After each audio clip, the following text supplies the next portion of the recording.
বেগম রোকেয়া পদক 2025 জয়ীদের সংবর্ধনা দিয়েছেন প্রধান উপদেষ্টা প্রফেসর মোহাম্মদ ইউনূস। শনিবার সন্ধ্যায় রাষ্ট্রীয় অতিথি ভবন যমুনায় এই সংবর্ধনা অনুষ্ঠিত হয়।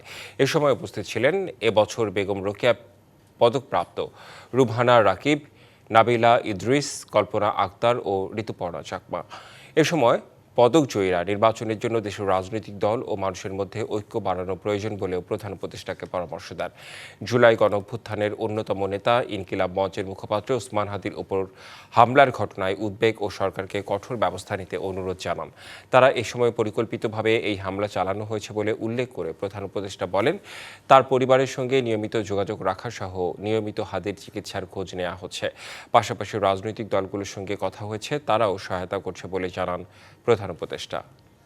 নতুন এবং ফিরে আসা গ্রাহকদের জন্য নগদে চলছে ক্যাশব্যাক সহ প্রতিদিন হাজারো উপহার জেতার সুযোগ। হবে আশা আর ফেরা, সারপ্রাইজ সেরা।